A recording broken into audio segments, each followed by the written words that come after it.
देश की राजनीति एक बड़े मोड़ पर खड़ी है और इस बार मामला सिर्फ चुनावी वादों का नहीं बल्कि संसद की पूरी संरचना बदलने का है। केंद्र सरकार ने 3 बड़े विधेयकों का मसौदा तैयार कर सांसदों को भेज दिया है, जिनमें बड़ा प्रस्ताव शामिल है। लोकसभा की सीटों को 543 से बढ़ाकर 850 तक करना और साथ ही महिलाओं के लिए 33% आरक्षण लागू करना।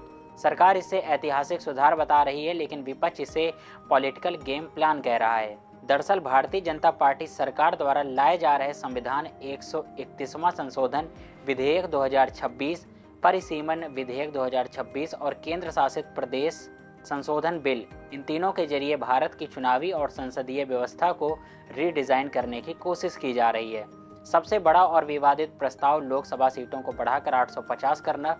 पहली नज़र में ये लोकतंत्र को मजबूत करने वाला कदम लगता है, क्योंकि ज़्यादा सांसद मतलब ज़्यादा प्रतिनिधित्व, लेकिन असली खेल इसके पीछे छिपा है, सीटों का नया बंटवारा। अब तक सीटों का निर्धारण 1971 की जनगणना के आधार पर फ्रीज था, ताकि जनसंख्या नियंत्रण करने वाले राज्यों को नुकसान न हो। लेकिन अब सरकार इस फ्रीज को हटाकर ताज़ा जनगणना यानी 2011 के आंकड़ों के आधार पर परिसीमन करना चाहती है।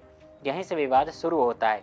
दक्षिण भारत के राज्यों तमिलनाडु, केरल, कर्नाटक, आंध्र प्रदेश का साफ कहना है कि अगर जनगणना के आधार पर सीटें बटेंगी तो उत्तर भारत के राज्यों जैसे उत्तर प्रदेश और बिहार को भारी फायदा मिलेगा, क्योंकि वहां आबादी ज़्यादा है और इसका मतलब होगा दक्षिण का राजनीति वजन कम होना।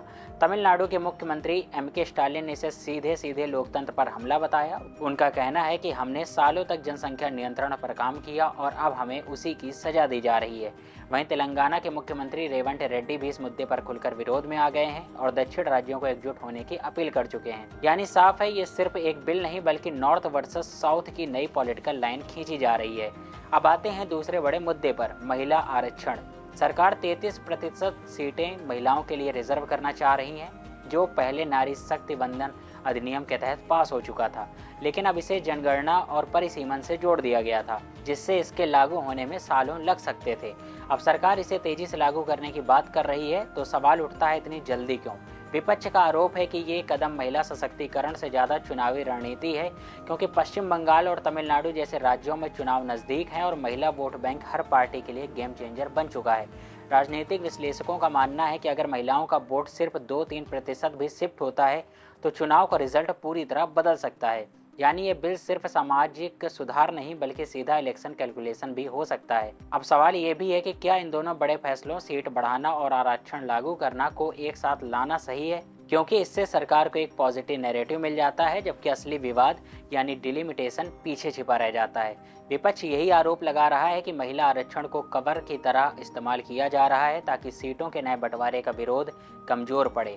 सरकार बार बार भरोसा दिला रही है कि राज्यों के बीच संतुलन बना रहेगा, लेकिन बिल में ऐसा कोई फार्मूला साफ तौर पर नहीं दिख रहा जो इस संतुलन की गारंटी ले सके, और यही वजह है कि इस मुद्दे पर भरोसे से ज़्यादा शक पैदा हो रहा है। अगर ये बिल पास हो जाते हैं तो 2029 के आम चुनाव में नई लोकसभा, नए समीकरण और शायद नई राजनीतिक ताकतें देखने को मिलेंगी। इस खबर के साथ मैं धीरेन्द्र सिंह और आप देख रहे हैं न्यूज़ टाइम नेशन। अगर ये वीडियो आप यूट्यूब पर देख रहे हैं तो चैनल को सब्सक्राइब कीजिएगा, और अगर ये वीडियो आप इंस्टाग्राम या फेसबुक पर देख रहे हैं तो हमारे पेजेस को फॉलो जरूर कीजिएगा।